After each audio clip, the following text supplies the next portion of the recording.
प्रथम एक किताबी कीड़ा था और उसे नई नई तरह की किताबें पढ़ना बहुत पसंद था। उसके पास जितनी भी किताबें थी वह वो पढ़ चुका था, इसलिए उसे अब एक नई किताब चाहिए थी। लेकिन अभी तो रात हो रही थी। रात में नई किताब कहां से मिलेगी? नई किताब कहां से लाऊं? अचानक उसे लाइब्रेरी का ख्याल आया और वो बिना समय गवाए रात में ही लाइब्रेरी पहुंच गया। उस समय लाइब्रेरी में कोई नहीं था। वो रात के घनघोर सन्नाटे में किताबें देखता हुआ आगे बढ़ रहा था कि तभी अचानक कुछ गिरने की आवाज आई। कौन है? उसका दिल धक से होकर रह गया। उसने मुड़कर देखा तो वो एक किताब थी जो रैक से नीचे गिर गई थी। उसने किताब को उठाया पर उसी दौरान उसकी नजर किताब के नाम पर पड़ी। किताब का नाम था आखिरी छलावा।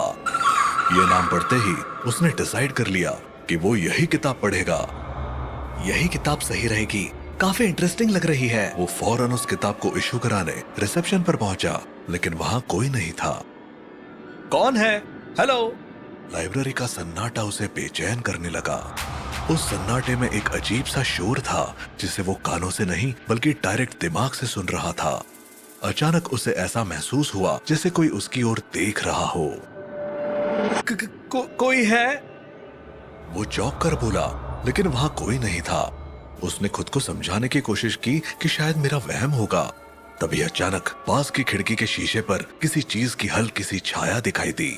कौन है वहां? उसने तुरंत उस तरफ देखा, लेकिन वहां भी कुछ नहीं था। उसके दिल की धड़कनें तेज होने लगी।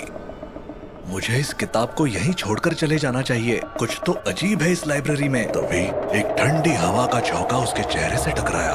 वो घबरा गया कि एक बंद जगह पर हवा कहां से आ रही है। वो वहां से जाने के लिए जैसे ही पीछे मुड़ा तो एक लड़की से टकरा गया। ओह, आप कौन? उस लड़की के चेहरे पर बहुत क्रीपी सी मुस्कान थी और वो बोली, सॉरी, मैं बस पानी पीने गई थी, आप किताब ले जा सकते हैं। उसकी अजीबोगरीब मुस्कुराहट और उसका बिल्कुल सटीक समय पर प्रकट होना प्रथम को बड़ा अजीब लगा। हाँ, ठीक है। वो फौरन किताब लेकर वहां से निकल पड़ा, लेकिन घर वापस आकर उसे याद आया कि उस लड़के ने किताब इशू करने के लिए किताब का कोड तो लिखा ही नहीं और ना मेरा साइन कराया। बड़ी अजीब बात है, पर खैर क्या फर्क पड़ता है, किताब तो मिल गई। वो पहले ही इतना परेशान हो चुका था, इसलिए उसने इन सब बातों को भूलकर सीधे किताब को पढ़ने का फैसला किया। देखते हैं इस किताब में क्या है। उसने पहला पन्ना खोला। किताब के पहले ही पन्ने पर बनी एक अजीब सी आकृति ने उसे सम्मोहित कर दिया। ये क्या है? किसी इंसान का चेहरा या कुछ और?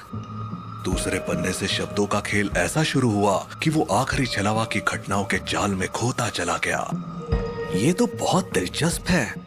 पन्ने पलटते पलटते वो सब भूल गया, यहाँ तक कि अपने आप को भी।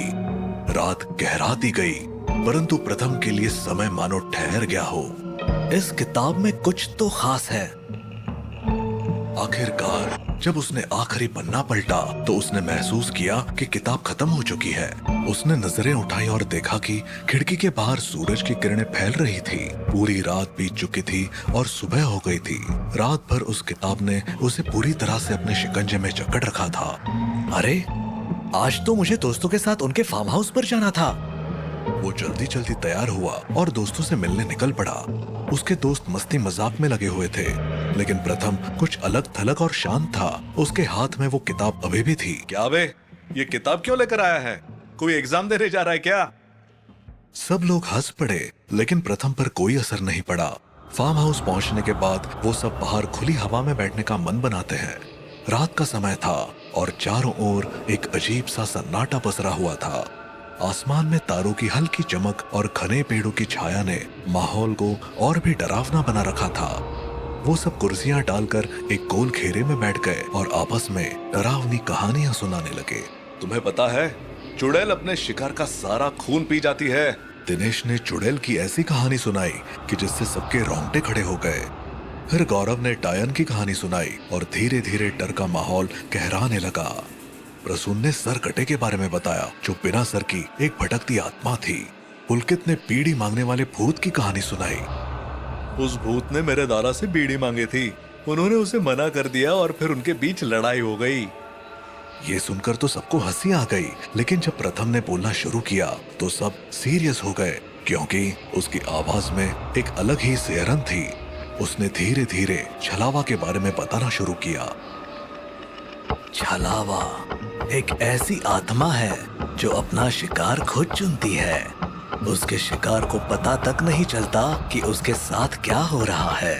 उसका कोई तय नियम नहीं है, वो कहीं भी हो सकती है। और सबसे बड़ी बात कि वो ऐसा छल करता है कि लोग समझ भी नहीं पाते कि असलियत क्या है और माया क्या है। प्रथम ने इतनी गहराई से छलावा की कहानी सुनाई कि बाकी सबके चेहरों पर डर साफ झलकने लगा। उसकी बातों से उनकी सांसें अटकने लगी और जल्द ही वो सभी डर के मारे एक दूसरे के ओर करीब खिसकने लगे। कहानी बंद करो, हमें अब खाना निकालना चाहिए। गौरव ने डरावनी बातें बंद करने को कहा तो सबने राहत की सांस ली। फिर वो खाना निकालने के लिए अंदर चला गया। प्रथम भी उसकी मदद करने उसके पीछे पीछे गया, लेकिन अंदर जाते ही वो जाने कहां गायब हो गया। गौरव रसोई की तरफ बढ़ा। जैसे ही उसने दरवाजा खोला, एक ठंडी हवा का झोंका उसके चेहरे से टकराया। रसोई में अंधेरा था और केवल बाहर से आती चांदनी की हल्की रोशनी ही थी, जिससे चीजें थोड़ी थोड़ी दिखाई दे रही थी। उसने ट्यूबलाइट जलाने की कोशिश की, लेकिन बटन दबाने पर भी लाइट नहीं जली। अरे यार, लाइट को क्या हो गया अब? तभी अचानक उसे लगा कि उसके पीछे कोई खड़ा है। तभी उसे एक धीमी सिसकियों की आवाज सुनाई दी। उसे ऐसा लगा जैसे वो आवाज उसके कानों के अंदर ही गूंज रही हो। उसके शरीर के सारे रोंगटे खड़े हो गए और उसने तेजी से बाहर की तरफ कदम बढ़ाए, लेकिन तभी उसके पांव एक जगह रुक गए और उसका दम घुटने लग गया।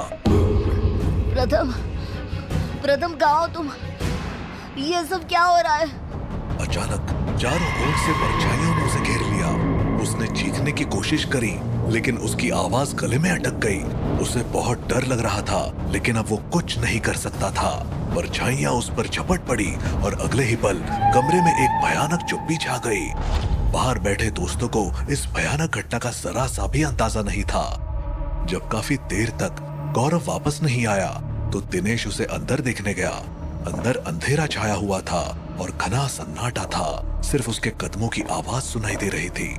जैसे ही वो एक पुरानी अलमारी के पास पहुंचा तो अचानक पूरे फार्म हाउस की लाइट चली गई और फिर अलमारी के ऊपर से एक बड़ा सा साया नीचे आया और उस साये ने अपना अजीब सा हाथ उसकी तरफ बढ़ाया।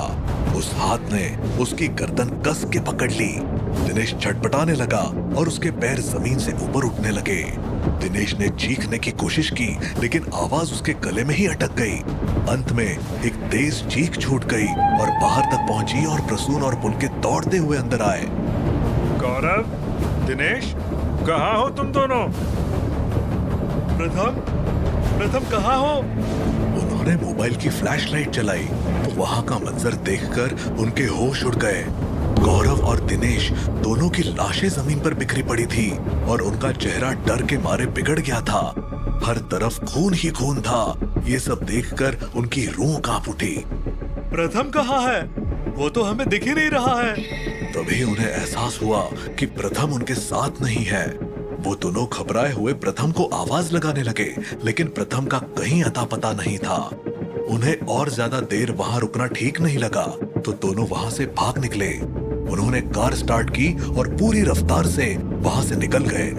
कुछ दूर चलने के बाद उन्होंने देखा कि रास्ते में प्रथम की कार खड़ी थी, जिसका बुरा हाल हो चुका था, जैसे उसका एक्सीडेंट हुआ हो। ये देखकर उनके चेहरों पर डर और हैरानी छा गई। आते वक्त तो प्रथम ने कहा था कि उसकी कार खराब हो गई थी, लेकिन इस टाइम तो इसके परखच्चे उड़े हुए हैं। हाँ, चल निकल यहाँ से। उन्हें अब समझ आ चुका था कि प्रथम के साथ ही कुछ बहुत अजीब हुआ है। पुलकित बस घबराए हुए कार चलाता जा रहा था। कार चलाते चलाते सुबह हो गई। दोनों ने राहत की सांस ली और कार रोककर बाहर उतरे, लेकिन तभी अचानक सब कुछ बदलने लगा। दिन से रात हो गई और चारों ओर का नजारा फिर से डरावना हो गया। वो वापस उसी फार्म हाउस के सामने खड़े थे जहां से वो भागने की कोशिश कर रहे थे। उनकी रूह कांप उठी।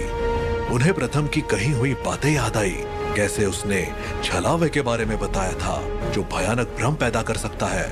उन्हें एहसास हुआ कि उनका भाग जाना सिर्फ एक भ्रम था। हम वही वापस आ गए हैं। ये सब एक इल्यूजन था। हे भगवान, ये क्या हो रहा है? सामने प्रथम प्रकट हुआ और उसने एक भयंकर झटके में उन दोनों को खत्म कर दिया। उनके शरीर जमीन पर गिर पड़े। इसके बाद प्रथम ने खुद के पेट में चाकू मार लिया। उसकी आंखें अजीब तरीके से पलटी और साथ ही उसके हाथ से वही किताब जमीन पर गिर पड़ी। किताब के गिरते ही एक भयानक सन्नाटा छा गया, लेकिन अगले ही पल वो किताब अपने आप उठी और हवा में तैरते हुए वापस लाइब्रेरी के एक अलमारी में चली गई, जहां से ये कहानी शुरू हुई थी। फिर से सब कुछ शांत हो गया, जैसे कुछ हुआ ही ना हो।